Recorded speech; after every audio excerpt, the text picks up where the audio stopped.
Hey, what's up, guys? Welcome to the Honest Youth Pastor YouTube channel. What you are about to watch is a clip from the longer podcast to the Babbling Pastor podcast, where me and my friend Rob talk about rest and how it's built into a pastor's life. If you missed the first episode, check out the link in the description below. You can check out the first section of this podcast.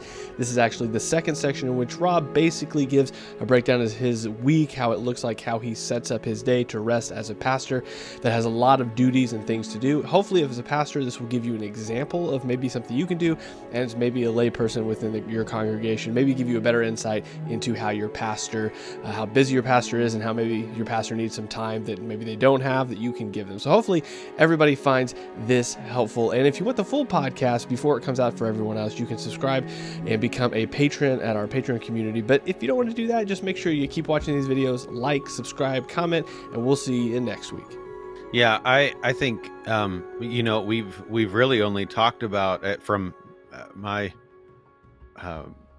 perspective on this end. We've really only talked about the annual bit, right? Like the conference thing, right? But like you're alluding to, right? There's also there's a lot more to it than just getting away once a year or getting poured into once a year. There is a regular rhythm that I think is necessary. It's necessary to find a healthy, regular rhythm in your ministry or life. I mean, this is true for everyone.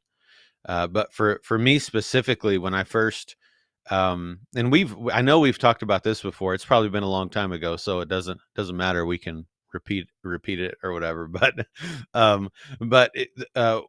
I got when I was being considered for this role, and then when I wrote a doctrinal statement, and with all the references and all of those things, and then I wrote a philosophy of ministry that I have, and part of what I gave to the elders and to the church prior to me being placed into this role that I'm in is I gave them a schedule, like a blue sky schedule. Everything is perfect. This is kind of what I would like to do.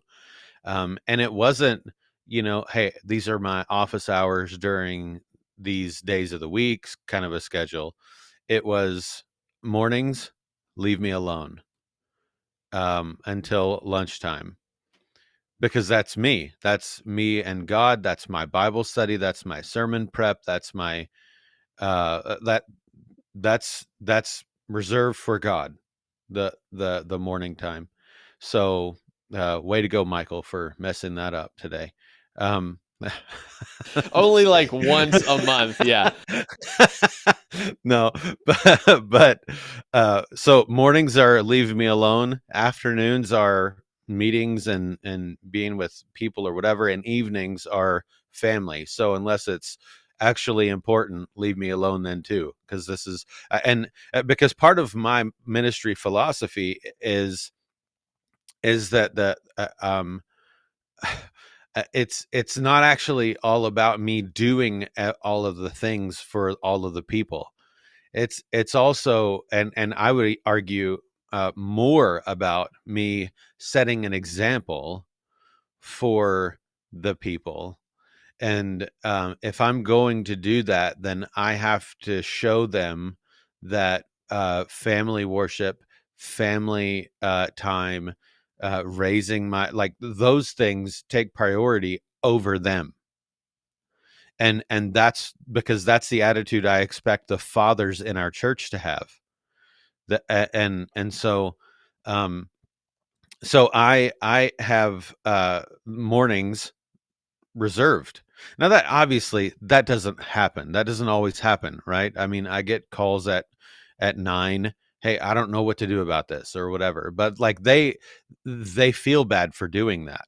You know what I mean? Like there is kind of a precedent there, and that's my time. Secondly, on a monthly basis, the last Friday of every month, I don't exist. Now Fridays are generally a day that I don't come into the office anyway. But I mean, people know, like, if something comes up or, whatever, just hit me up. But the last Friday of the month, my family doesn't even have me. So I leave for half a day. And a lot of times if the weather's nice, I'll go to like the Badlands or something like that. And, um, hike and just pray and read and those kinds of things. And it's literally just a time of lengthy, uninterrupted devotions, with no prepping for this study or anything like that involved.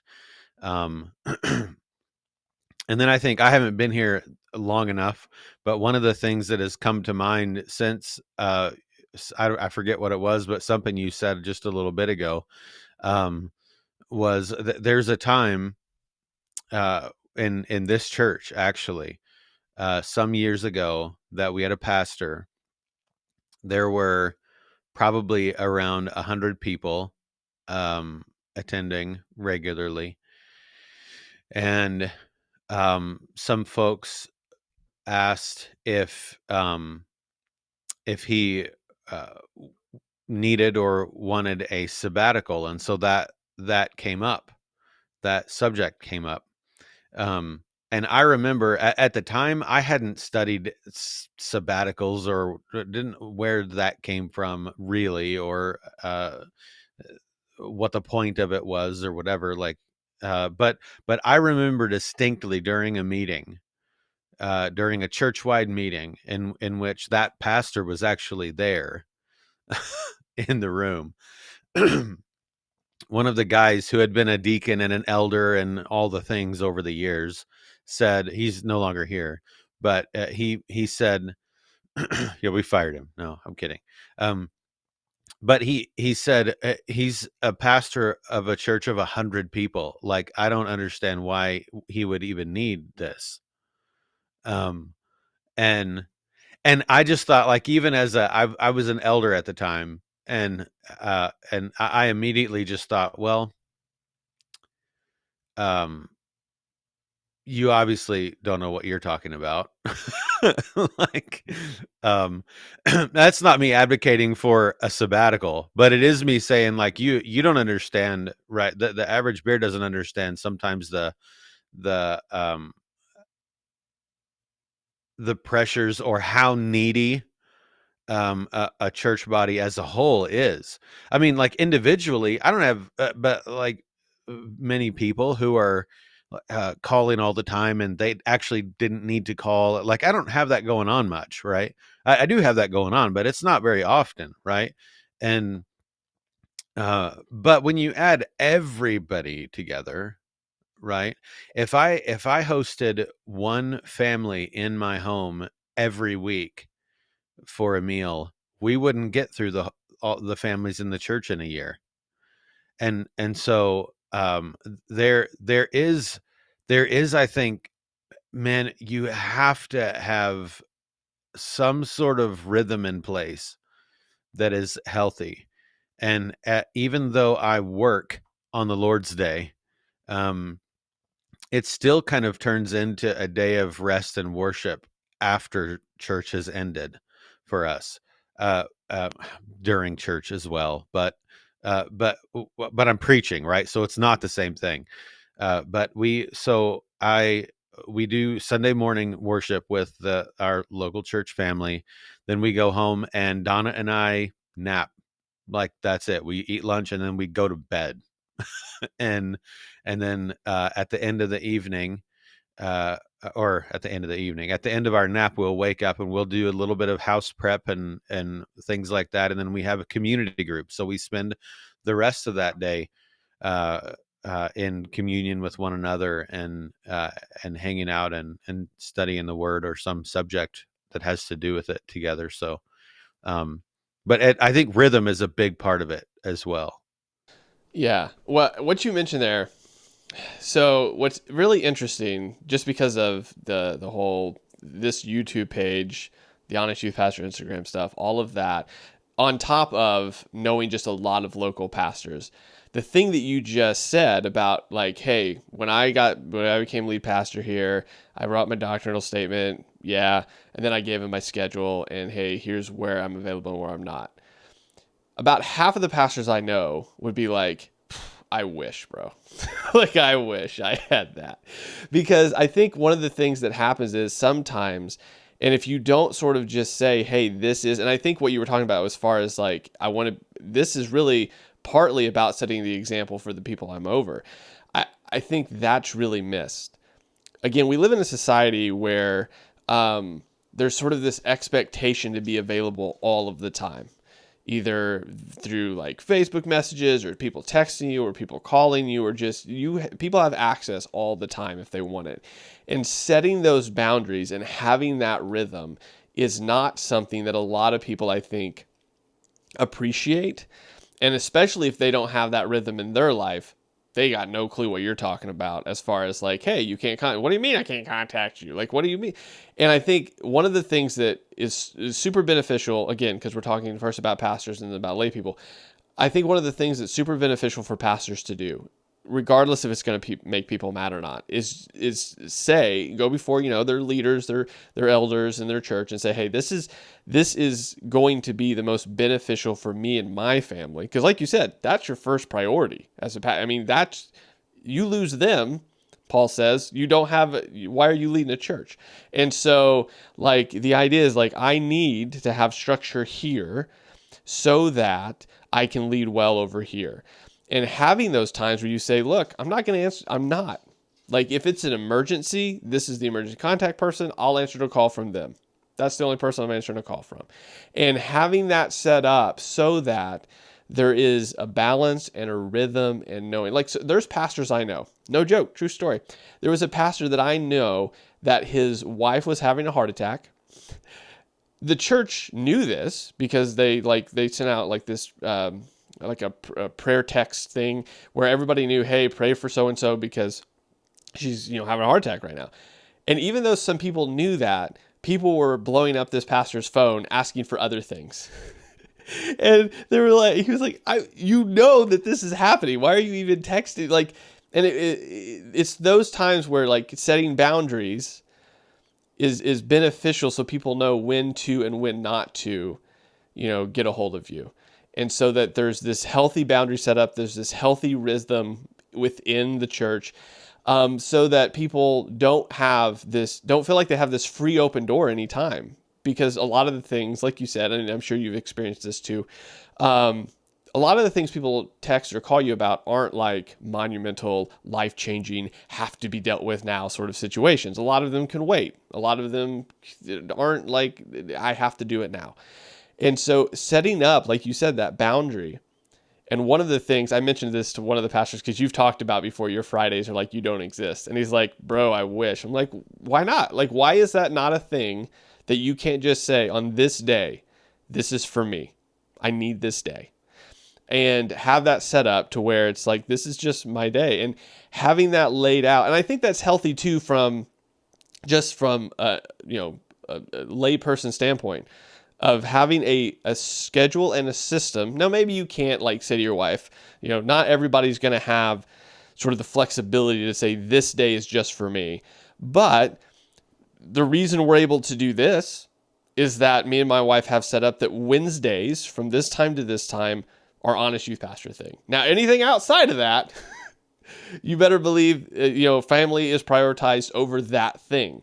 But Wednesdays from here to here is my time to do podcasts with you, to do all the other stuff I do online, and having that balance and rhythm set up so that you don't get burnt out in other places. Because you want to talk about burnout from a pastor's perspective, or we'll go there first, is not have boundaries set up to where anybody and everybody can get a hold of you all the time. Like there's not a time where they can. 5 o'clock in the morning. Yeah. Not only that, but when you think about it, I think so. There's such a disconnect, I think, from, and I hate talking about this as a pastor, but in no way is this meant to be like a pity party. I don't mean it like that, but I do think that there's a disconnect. Our church is actually pretty healthy when it comes to this. So I'm actually not even talking about my congregation really right now, but I do think the church at large in America, there's a disconnect, especially as you get down in your neck of the woods and like the Bible Belt area, right?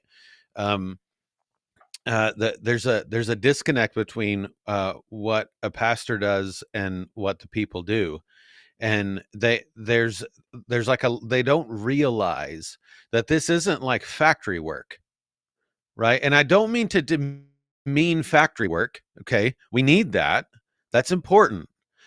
But it's also not the same thing as, let's say you only have a congregation of 70 people. Okay, that adults. That's 70 adults with 70 different sets of problems.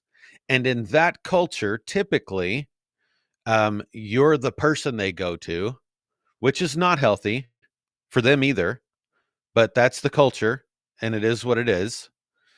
Um, and so you not only have your own struggles, but you are constantly and consistently burdened with the struggles and pains and temptations and hardships and sicknesses, and this person might die soon, and you're constantly carrying all of that stuff from all the other people. So uh, uh, I'm surprised that pastors who don't now I think there's something to be said as a pastor about just being assertive in the first place. Okay.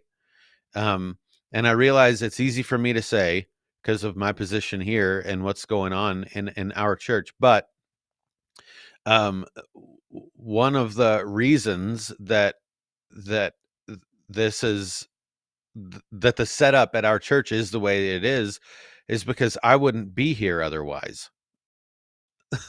And I don't mean down to all the details. Like if I didn't get to go to G3 this, like, so that's not what I meant. Right.